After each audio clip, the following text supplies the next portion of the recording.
जय मां विंध्यवासिनी, हर हर महादेव। आप सभी का स्वागत है आपके अपने यूट्यूब परिवार फेसबुक पेज में। आज हम भगवान नरसिंह के माला मंत्र से संबंधित विशिष्ट जानकारी आप सभी के समक्ष उपलब्ध करा रहे हैं। कृपया जितना हो सके साधकगण इसका लाभ उठाएं।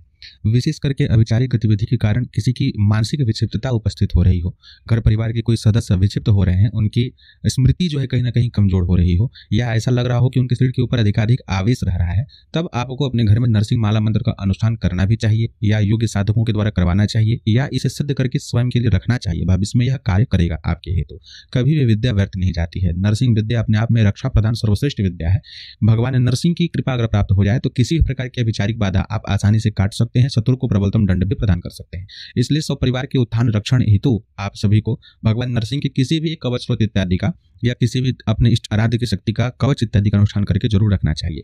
माला मंत्र जो है इसमें एक सबसे विशिष्ट विधि यह होती है, इसको माला मंत्र इसलिए कहा जाता है, इसको पढ़ने की विधि, इसकी उच्चारण की विधि ऐसी होती है, इसको धीरे धीरे नहीं पढ़ना है। इसमें जब हम पढ़ेंगे तो उग्रता भी होगी और कंटिन्यूटी के साथ पढ़ना है, धीरे धीरे नहीं पढ़ना है।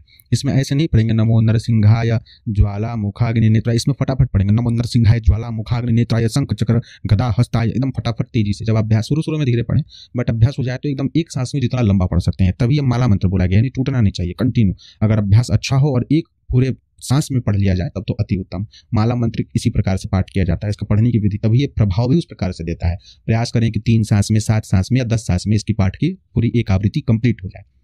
सिद्ध करने की विधि क्या है? देखिए, ये सब मंत्र जो होते हैं स्वयं सिद्ध और जागृत होते हैं, पहले दिन से प्रभाव देना आरंभ कर देते हैं। हमारे कुछ ऐसे प्रारब्ध होते हैं कि हो सकता है थोड़ा बहुत प्रभाव कम मिले, लेकिन तीव्रतम होते हैं। आप एक बार किसी भी कवच का पाठ करिए और माला मंत्र का आप पाठ करते हैं तो माला मंत्र का प्रभाव कवच से ज्यादा होता है। ये तुलनात्मक अध्ययन नहीं है, चूंकि इसमें ऊर्जा इस प्रकार से लग रही होती है। कवच रक्षा प्रधान होता है, शत्रु को दंड देने में उसके अलग अलग सामर्थ्य हो सकते हैं अलग कवचों की, लेकिन माला मंत्र में क्या है कि शत्रु के विद्या का बंधन, उसके जो भी प्रेत पिशाच इत्यादि देवता होते हैं उनका बंधन, उनके हर प्रकार के कृत्यों का, अभिचारिक कृत्यों का काट, उसका बंधन, सभी कुछ उसी में आ जाता है। तो इसलिए इसका प्रभाव अत्यधिक ज्यादा होता है।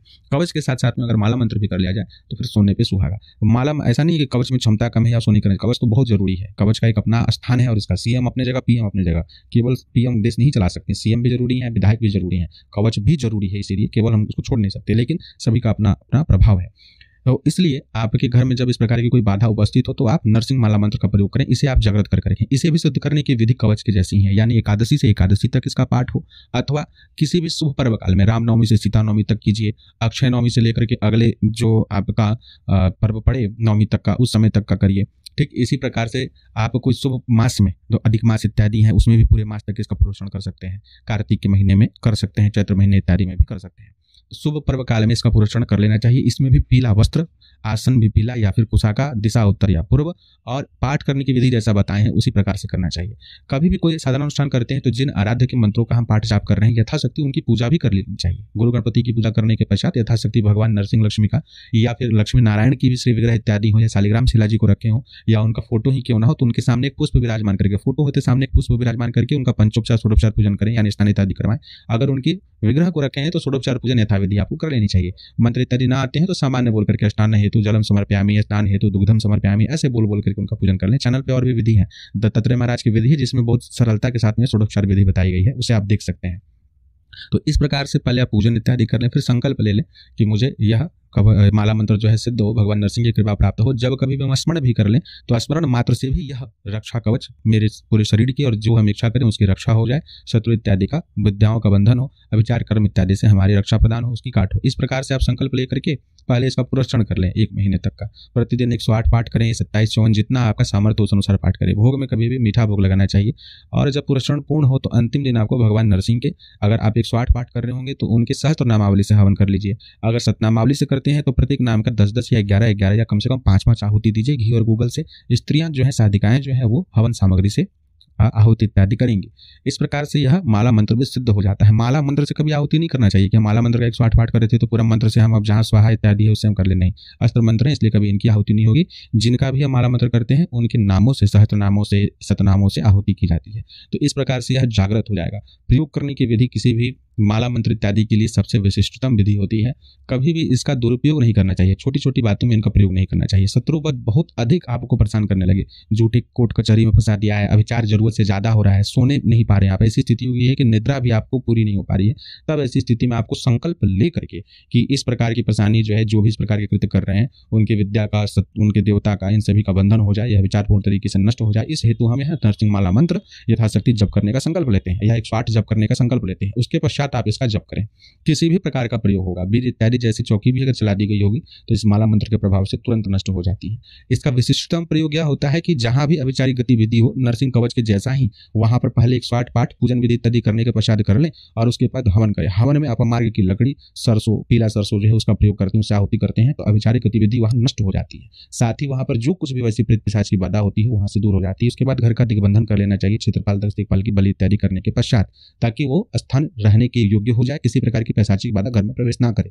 साधक को चाहिए कि ब्रह्मनिष्ठ होकर ब्रह्मचर्य पालन करते हुए शांत हृदय से भगवान को समर्पित होकर के उनका नाम जप करते हुए ही इस अनुष्ठान साधना को करें। ऐसा नहीं कि मन में कुछ और है, किसी भी तरीके से पुरस्कार कर लें उसके बाद तो प्रभाव भी उसी अनुपात में मिलेगा।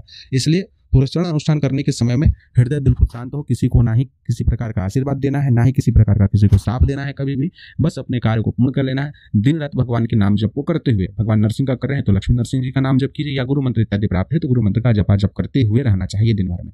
तो इससे सामर्थ्य ऐसी बन जाती है इन सभी मंत्रों का कि केवल आप स्मरण भी कर दीजिएगा ना तो आपके कार्य सिद्ध होने लगते हैं।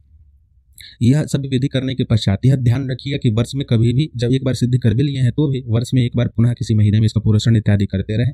साथ ही साथ जब कभी भी इसका प्रयोग कहीं करते हैं, पूरे संकल्प करके सकाम प्रयोग करते हैं, किसी के घर में, अपने इष्ट मित्र परिजन इत्यादि के घर में कभी इसे प्रयोग करने की स्थिति आए और आप करते हैं, तो उसके पश्चात जब भी आप तंत्रकांड इत्यादि इस प्रकार की क्रिया को करेंगे तो उससे दोष लगता ही लगता है।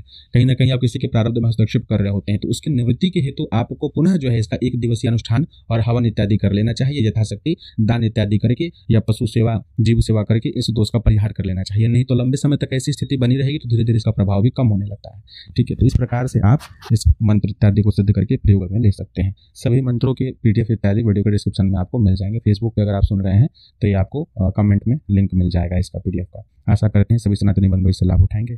जय मां विंध्यवासिनी, हर हर महादेव।